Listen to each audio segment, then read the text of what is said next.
오늘은 건강이라는 주제로 또 다윗의 인생과 또 우리 인생의 과제를 살펴보려고 합니다. 우리가 앞서서 세 번에 걸쳐서 가족, 친구, 또 사랑이라는 주제를 다루었습니다. 이 세 가지는 모두 인간관계다라는 그런 공통점을 가지고 있습니다.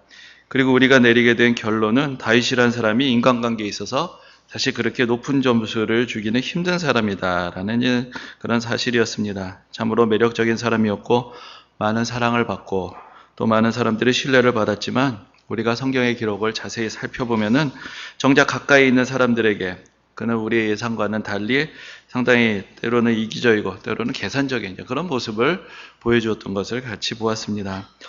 그러면 건강이라는 면에서 다윗의 인생을 이야기해 보면 어떻게 될까요?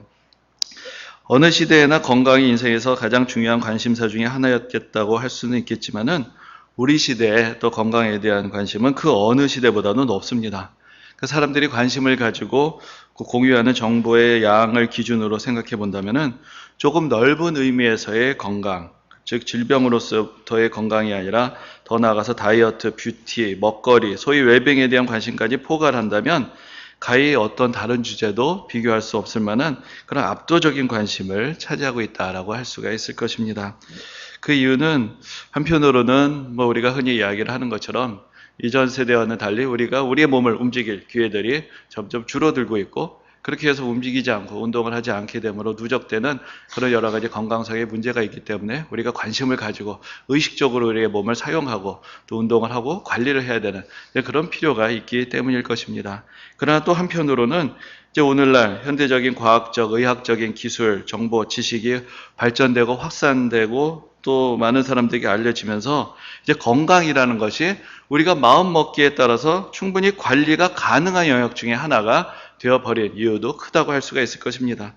예전에도 사람들이 건강에 많은 관심을 가졌지만 그런 관심만으로는 어쩔 수 없는 여러 가지 외부적인 요인들이 인간의 건강을 위협하고 또 수명을 단축시켰습니다.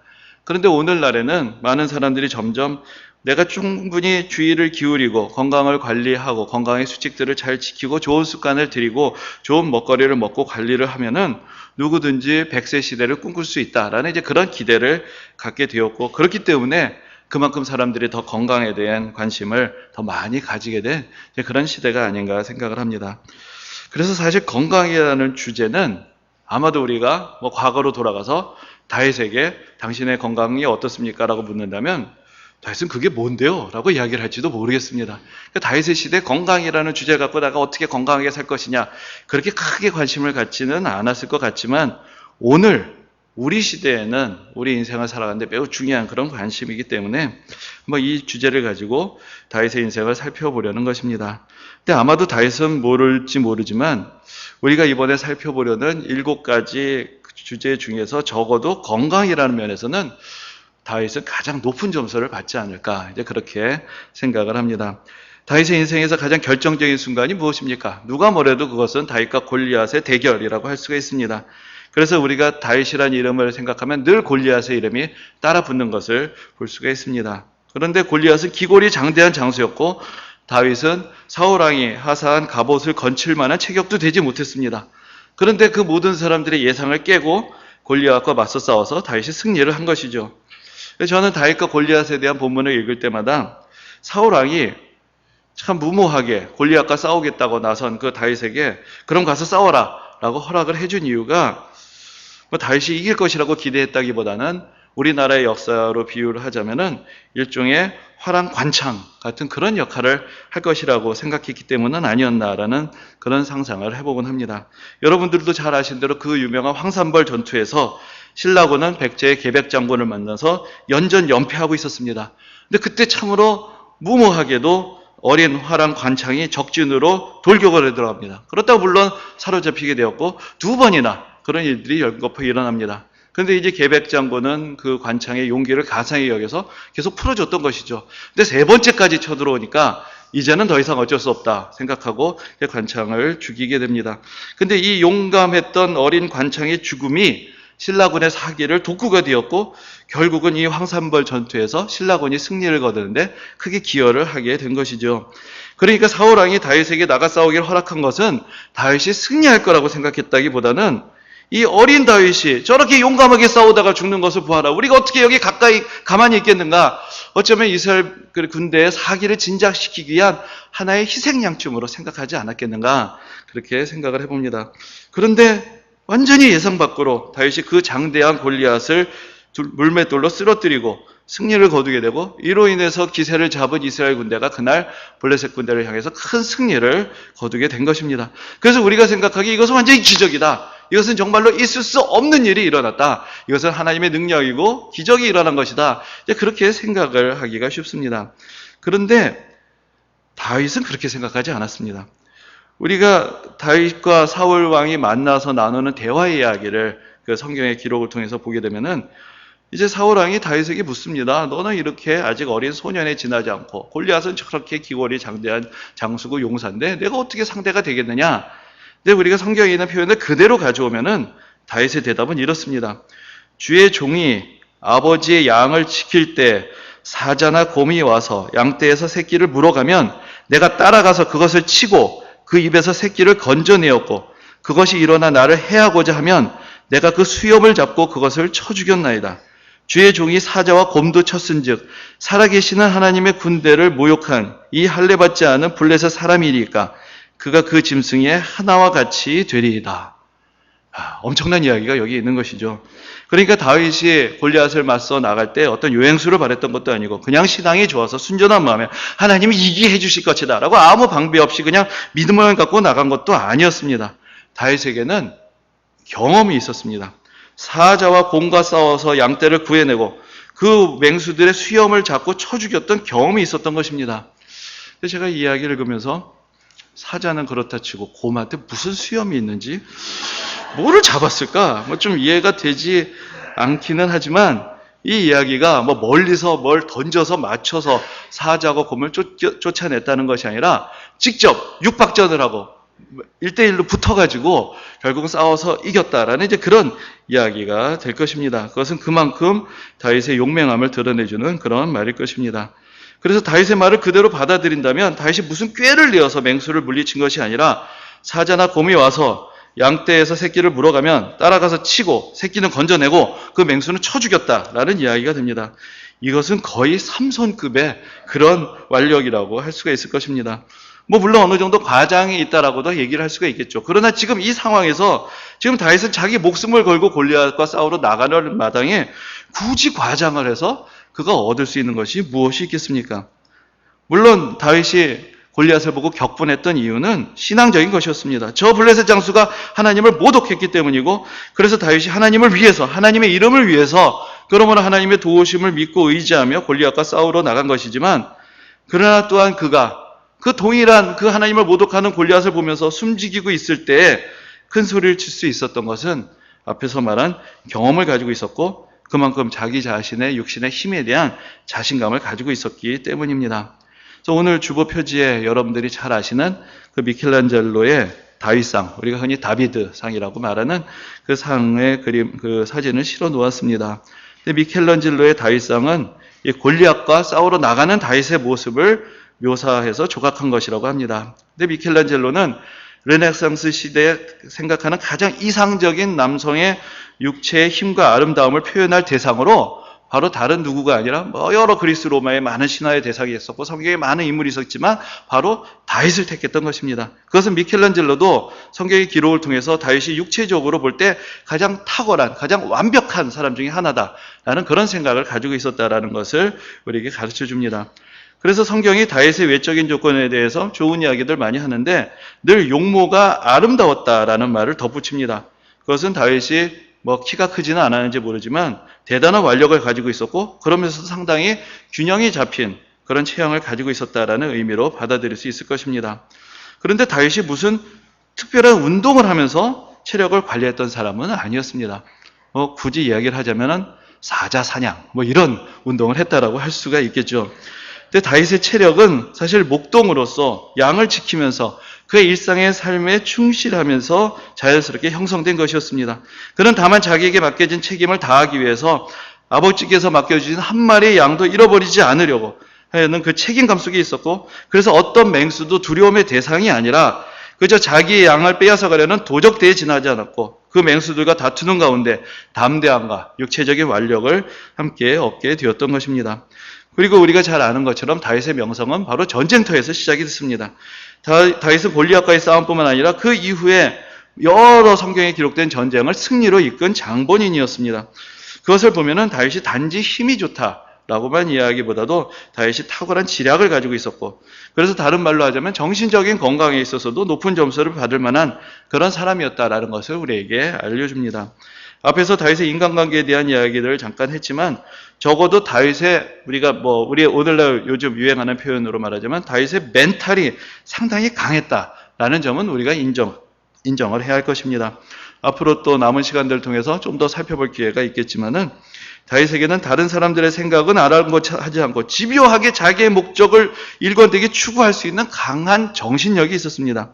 그것을 좋게만 볼 수는 없겠지만 그렇게 강한 정신력을 가지고 있었기 때문에 오랜 세월 사울의 핍박을 받으면서도 견뎌낼 수 있었고, 하나님께서 나를 왕으로 택하셨다라는 그런 신념 하나를 가지고 그 모든 힘겨운 세월을 다 견뎌낼 수 있었던 것입니다. 더군다나 지금 이렇게 골리앗을 죽임으로 그를 철천지 원수로 여기는 그 블레셋 지경까지 뻔뻔스럽게 건너가서는 내 목숨을 보호해달라 라고까지 요청을 하고, 또 실제로 그 보호를 받아내기까지 했던 그런 담대함의 소유자였습니다. 그리고 우리 잘 알려진 것처럼 사울 왕이 악령에 시달릴 때 다윗이 가서 음악을 연주하면 사울이 마음에 평화를 얻었다라고 성경이 그렇게 기록을 합니다. 그것은 다윗이라는 사람이 그만큼 다른 사람에게 안정감을 나누어줄 수 있는 그런 내면의 확신과 자신감과 여유를 가진 사람이었다라는 것을 우리에게 가르쳐 주는 것입니다. 그래서 우리가 그동안 사실 다윗의 이모저모에 대해서 좀 본의 아니게 흠집을 내왔지만, 이 건강이라는 면에 있어서는 사실 다윗이 강한 육신과 강한 정신을 가진 사람이었다는 것, 그리고 그것이 그에게 가장 중요한 장점이었다는 것을 우리는 인정할 수밖에 없을 것입니다. 그런데 그러면은 다윗은 평생 건강의 문제에 있어서 아무런 근심이 없고 자유로웠다라고 할 수가 있을까요? 그러나 그렇게 말할 수는 없는 것 같습니다. 우리는 성경에서 적어도 두 가지 예를 찾아볼 수 있습니다. 첫 번째 예가 바로 오늘 본문에 있습니다. 또 오늘 본문 외에도 시편의 몇 가지 구절들에서 볼 수가 있는 것인데, 오늘 본문 시편 22편도 다윗의 시라는 표제가 붙어있는 시편입니다. 근데 여기서 다윗은 극심한 육체적 고통으로 힘겨워했던 순간에 대해서 고백하고 있습니다. 그래서 오늘 본문의 표현을 그대로 인용하자면, 다윗은 나는 물같이 쏟아졌으며 내 모든 뼈는 어그러졌으며 내 마음은 밀랍 같아서 내 속에서 녹았으며 내 힘이 말라 질그릇 조각 같고 내 혀가 입천장에 붙었나이다. 주께서 또 나를 죽음의 진토 속에 두셨나이다 라고 그렇게 말하고 있습니다. 그리고 또 좀 뒤에는 내가 내 모든 뼈를 셀 수 있나이다 라고 그렇게 이야기를 합니다. 머리부터 발끝까지 온몸에 하도 쓰셔서 내가 뼈가 몇 개가 있는지까지 알 지경이었다라는 이제 그런 이야기를 하는 것입니다. 그래서 이 말을 그대로 받아들이면 다윗이 극심한 열병과 설사병과 근육통과 관절염을 함께 이야기하는 것 같이 들립니다. 물론 이런 표현들이 어느 정도 문학적인 표현이라는 것을 감안해야 하겠지만, 그러나 그가 이런 고백을 하면서 실제로 육신의 극한 어떤 고통을 경험하고 있었다라는 것을 우리는 굳이 부인할 필요가 없을 것입니다. 근데 오늘 본문에서는 다윗이 이렇게 극심한 육신의 고통을 느끼고 있는 것이 어떤 질병에 걸렸기 때문인지, 아니면 그가 겪었던 어떤 정신적인 고통의 결과인지에 대해서 분명하게 말하고 있지는 않습니다. 아마도 두 가지가 다 연결이 돼 있어서 그의 육신의 연약함을 보고 또 그를 조롱하는 사람들의 소리를 듣게 되고 그것이 그를 더 고통스럽게 했을 그런 상황들을 우리가 생각을 해볼 수가 있습니다. 여러분들도 다 경험해 보신 바가 있으시겠지만, 실제로 정신적인 고통이 극심하면 몸에도 병이 나게 되어 있습니다. 일단 소화가 안 되고 면역이 떨어지고 일상생활이 불가능할 만큼 기력이 쇠하게 되고, 그래서 결국 큰 병을 불러오게 되는 일들도 많습니다. 아무리 천하의 다윗이라 하더라도 그러한 심적인 고통과 그런 고통이 초래하는 육적인 고통에서 결코 자유롭지 못했던 것입니다. 다윗이 상당히 강한 멘탈의 소유자였다고 할지라도 다른 이들의 비방과 손가락질을 감당하기 어려웠고, 그래서 몸이 타들어가고 모든 뼈가 어그러지는 것 같은 그런 고통의 자리까지 내려가게 되었던 것입니다. 이렇듯 육신과 정신은 서로 연결이 되어 있습니다. 정신적인 고통이 육신의 병을 만들어내기도 하고, 또 육체의 고통이 정신적으로 사람을 나약하게 만들고 의욕을 상실시키고 불안함과 두려움에 빠져들게 하고, 또 우리가 맺어 있는 관계에도 큰 위기를 초래하게 되는 경우들을 봅니다. 그렇기 때문에 우리가 건강을 관리한다고 할 때 그것은 단지 무엇을 먹고 어떤 운동을 하고 어떤 건강의 습관을 가지느냐, 이것도 중요하겠지만 또한 내 마음을 어떻게 다스리며 어떻게 마음의 평화와 평정을 유지하고 사소한 일들에 매어서 시달리고 일희일비하지 않고 좀 더 멀리 내다보고 더 중요하고 더 가치 있고 더 의미 있는 일들을 추구하는 좀 더 높은 차원의 삶의 훈련을 갖춰야 될 그런 필요가 있는 것입니다. 그러나 결국은 어떻게 관리를 하든지 간에 시간이 지나면 우리의 육신은 점점 쇠약해지게 되어 있습니다. 이것도 하나님께서 정하신 섭리입니다. 앞에서 다윗이 건강상의 문제를 경험했던 두 가지 경우가 있다고 말씀을 드렸는데 바로 그 두 번째 경우가 그가 나이가 들어서 노쇠하게 되었을 때 일어난 일입니다. 그 위대한 다윗도 세월의 무게를 견딜 수 없었습니다. 그래서 다윗의 신하들은 다윗의 기력이 세우는 것을 그대로 보고 있을 수가 없어서 참 우리로 보기엔 참 이상한 일을 합니다. 근데 그것이 열왕기상 1장에 기록이 되어 있는데 한 아리따운 처녀를 구해서 다윗이 품고 자기에서 몸을 따뜻하게 했다라고 기록이 되어 있는 것입니다.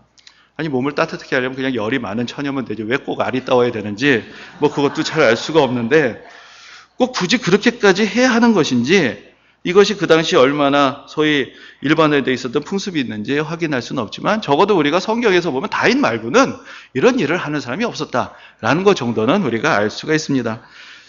누구도 자기 자신의 온기를 유지하기 위해서 그냥 뜨거운 물통 하나 껴안고 있으면 되는 것이지 굳이 젊은 여인의 몬기 무슨 젊은 기 뭐 이런 이야기까지 생각을 하는 거 보면은 좀 이번에는 다윗을 잘 봐주려고 했는데 그래도 또 조금씩 우리를 실망하게 하는 모습이 여기 있지 않나라는 생각을 해봅니다.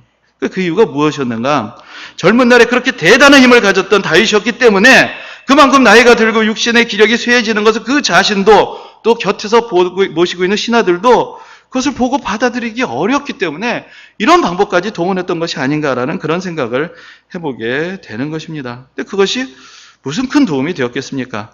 가는 세월은 다윗도 막을 수 없는 것이고 그러나 그것을 그대로 받아들이지 못하고 있는 모습이 오히려 우리를 안타깝게 하는 것뿐입니다. 건강은 하나님이 주신 선물이지만 또한 어느 정도 시한이 정해져 있는 선물이기도 합니다.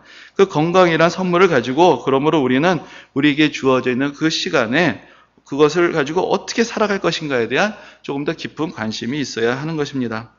사자와 곰과 싸우면서 단련된 다윗의 육신은 이스라엘 백성들의 구원자로서의 그의 사명을 이루는데 가장 중요한 자산이었습니다. 여기서 우리는 육신의 건강이 가진 영적인 차원을 깨닫게 됩니다. 두 가지 경우를 생각해 봅시다. 먼저 골리앗과의 싸움의 경우에 다윗은 그 자리에서 하나님의 부르심을 느꼈습니다. 이스라엘의 구원자로서 기름 부음 받아 세움을 받은 그의 사명이 바로 그 자리에 골리앗과 대면하는 그 자리에서부터 시작이 된 것입니다. 그리고 그의 육신은 그 사명을 감당할 물적인 준비가 돼 있었습니다. 그래서 그는 골리앗을 물리치고 이스라엘 백성들을 구원해낼 수 있었습니다. 이 경우에 그의 사명이 그의 육신을 이끌어간 것입니다. 그래서 선한 결과를 만들어낼 수 있었습니다. 그런데 정반대의 경우가 있습니다. 우리가 잘 아는 이야기입니다. 그는 이스라엘의 구원자로서 백성들의 인정을 받아 왕이 되었고 그래서 이제는 더 이상 그의 목숨을 걸고 그의 모든 완력을 있는 힘껏 발휘하며 전쟁터에서 싸우지 않아도 되는 권력을 얻게 되었습니다.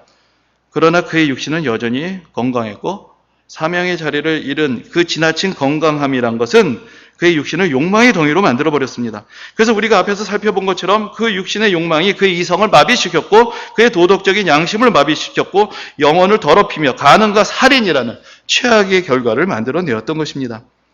다윗이 병약한 존재였다면 골리앗과 싸워 이기지도 못했겠지만 그러나 우리아의 아내를 범하지도 못했을 것입니다. 건강이 하나님께서 주신 선물이라면 그 건강이 무엇을 위한 건강인가라는 것에도 관심을 가져야 하는 것입니다. 근데 우리가 성경을 볼 때 거기에 또 좀 다른 이야기의 주인공이 있습니다. 여러 가지 면에서 다윗과 비교할 만한 인물이 바로 바울입니다. 다윗이 구약 성경을 대표하는 인물이라면 바울은 신약 성경을 대표하는 인물입니다. 시편을 통해서 우리는 다윗의 내면까지도 살펴볼 수가 있고 또 우리는 서신서의 그 신약 성경의 서신서들을 통해서 또 바울의 내면까지도 살펴볼 수가 있습니다. 다윗은 하나님의 부르심을 받아 왕이 되어서 많은 권력을 누렸지만 바울은 하나님의 부르심을 받아 예수 그리스도의 사도가 되어서 그나마 가지고 있었던 사회적인 지위와 영향력도 내어버렸습니다. 다윗은 수많은 여인들을 아내로 거느렸지만 바울은 평생을 독신으로 지냈습니다. 다윗은 그리고 건강미의 상징이라고 할 수 있는 그런 사람이었지만 바울은 매우 왜소하고 병약한 인물이었습니다. 젊은 날의 다윗에 대해서 성경은 그가 용모가 아름다웠다고 거듭해서 기록하고 있지만 고린도 후서를 보면 대놓고 바울의 용모를 비하하는 이야기들이 고린도 교회에 퍼져 있었다는 것을 알 수 있습니다. 그리고 그에게는 늘 따라다니는 질병이 있었습니다. 그것을 그는 육신의 가시라고 불렀는데 그것이 무엇이었는지는 분명하게 말하고 있지 않습니다. 그래서 어떤 사람들은 그 가시라는 말에서 추론을 해서 간질이라고도 하고, 또 어떤 사람들은 성경의 여러 가지 맥락을 통해서 안질, 눈병이었다라고도 이야기를 합니다. 근데 학자들의 의견이 일치를 보고 있지는 않은데, 제가 개인적으로 생각할 때는 눈이 나빴다라고 보는 것이 좀 더 합당하지 않은가라는 그런 생각을 해봅니다. 왜냐하면은 늘 그 바울이 서신을 쓸 때 그 대피라는 사람을 두고 있었던 것도 그렇고, 또 나중에 바울이 체포가 되어서 신문을 받을 때 바울이 상당히 그 열심히 있는 바리새인이었기 때문에 유대의 그 고위직들을 상당히 잘 알고 있었을 텐데도 그 옆에 대제사장이 서 있었는데 그 사람이 대제사장인지 알아보질 못하는 그런 이야기가 나옵니다. 그리고 갈라디아서에 보면은 갈라디아 교인들을 시험에 들 만한 것이 나의 육신에 있었다라고 얘기를 하면서, 그러나 그것을 갈라디아 교회 성도들이 너무나 잘 이해하고 받아주었다라는 말 가운데 너희가 할 수만 있었더라면 너희 눈이라도 떼어주었으리라라는 그런 표현이 있습니다. 물론 이것은 가장 소중한 것을 내어준다라는 그런 문학적인 비유도 될 수가 있겠지만, 어쩌면 그것이 실제적으로 너무나 그 바울이 눈 때문에 고생하는 것을 보고 갈라디아 교인들이 그렇게 말했다라고도 이해할 수 있지 않을까라고 생각을 해봅니다. 근데 어찌되었든지 간에 그 바울의 육시적인 질병은 내가 이 질병을 가지고는 도저히 하나님의 사역을 할 수 없겠다라고 생각을 할 만큼 참으로 큰 걸림돌이 되었습니다. 그래서 우리가 고린도후서에서 보는 것처럼 3번이나 간절하게 자기 자신을 고쳐달라고 기도를 했지만, 수많은 사람들의 질병을 고쳤던 바울은 정작 자신의 병에 대해서는 하나님의 치유의 이적을 경험하지 못했습니다. 하나님은 바울에게 내 은혜가 내게 족하다라고만 말씀을 하시고, 바울이 연약한 자로서 하나님의 말씀을 전할 때 더 온전하게 된다라는 그런 깨달음을 주셨습니다. 하나님은 다윗에게는 건강함을 주셔서 그의 사명을 감당하게 하셨지만 바울에게는 건강을 허락하시지 않으므로 그를 기도의 사람으로 만드셨습니다. 제가 아는 어느 선교사님이 브라질의 우지로 파송을 가시게 되었습니다. 이 이야기는 제가 어렸을 때 한 중학생 때였던 것 같은데, 그 선교사님에게 직접 들었던 이야기인데, 그 선교사님이 파송됐던 지역이 원래는 미국 장로교 선교사들이 관할하던 지역이었는데 더 이상 미국 장로교에서 선교사 지원자들이 없어졌다는 것입니다. 그래서 우리가 이 지역을 감당할 수 없으니 이제는 한국 장로교에서 맡아달라라고 요청을 해서 이제 한국 선교사님이 처음으로 들어가시게 되었다는 것이죠. 근데 이제 들어가게 되니까 그 지역 주민들이 그 선교사님을 환영을 하면서 왜 물을 한 바가지 떠오더라는 것입니다. 그래서 그 선교사님이 아무 생각 없이 그 물을 마셨는데, 그게 지금부터 30년도 더 전이니까 우리 사실 그때 별로 물에 대한 의식이 없었죠. 저도 학교에서 늘 수돗물과 버타면서 살았던 생각이 나는데, 그런데 그 당시에도 이미 미국의 선교사님들은 절대 그 지역에서 물을 먹지 않았답니다. 그리고 미국에서 가져온 그 병에 담겨있는 생수만을 마셨다는 것입니다. 그런데 이제 한국에서 선교사가 와가지고 그냥 주는 대로 다 마시니까 동네 사람들이 너무 좋아하더라는 거죠. 그래가지고 동네 사람들의 마음이 열려가지고 선교가 너무너무 잘 된다 라는 이야기가 제가 들었던 이야기였습니다. 근데 그것이 1절이었고요. 그리고 후에 그 다음 이야기를 듣게 되었습니다. 어떻게 되었을까요? 결국은 그 선교사님이 극심한 장염을 앓게 되셨고 너무 힘들어가지고 더 이상 사역을 할 수 없는 상황이 되어서 한국에 와서 치료를 받게 되셨다라는 것입니다. 제가 참 어린 시절에 그 선교사님 이야기를 듣고 되게 은혜를 받았었는데, 나중에 그 이야기를 들으면서 약간 좀 은혜가 깨지고 시험에 드는 것 같은 그런 생각을 갖게 되었습니다. 근데 이제 그 다음에 3절이 있습니다. 그래서 어떻게 했느냐. 이제 선교사님이 고민이 되었던 것이죠. 동네 사람들은 내가 그들과 같이 먹는 것을 좋아하는데 내 몸은 그것을 견딜 수 없고 건강을 유지할 수 없고 사역을 할 수 없다는 그런 한계를 경험하게 된 것입니다.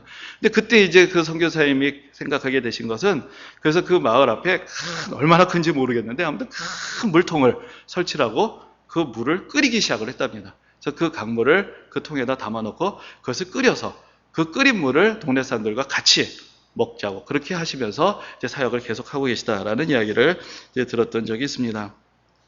사실 건강이라는 것이 모든 것의 기본이라고 할 수 있습니다. 내 몸이 건강하지 않으면서 어떻게 다른 사람을 도울 수 있겠습니까? 또 내 마음이 건강하지 않고서 어떤 사회적인 책임이나 사명도 감당할 수 없을 것입니다. 게다가 오늘날의 시대에는 조금만 관심을 기울이면 상당한 정도로 건강을 유지할 수 있는 지식과 정보가 넘쳐납니다. 그렇기 때문에 건강에 대해서 관리를 하지 않는 것이 또 영적으로도 상당히 무책임한 일이 될 수도 있을 것입니다. 그리고 누구나 병약하게 지내기보다는 건강하게 지내기를 바라고 있습니다. 건강 그 자체도 상당히 추구할 만한 목적이 될 수 있습니다. 그러나 우리가 육체적인 건강을 넘어서는 목적을 상실하고 육신의 건강 그 자체가 유일한 목적이 되어버린다면은 결국 우리는 언젠가는 잃어버릴 것을 위해서 모든 것을 걸고 있는 100% 손해보는 게임을 하고 있다라고 말할 수밖에 없을 것입니다. 다윗과 같이 건강할 수도 있고 바울과 같이 건강하지 않을 수도 있습니다. 다윗과 같이 그의 힘으로 골리앗을 물리치고 블레셋을 물리치고 하나님의 백성에게 자유와 승리를 안겨줄 수도 있고 또 그의 힘의 정욕을 이기지 못해서 큰 죄를 지을 수도 있습니다.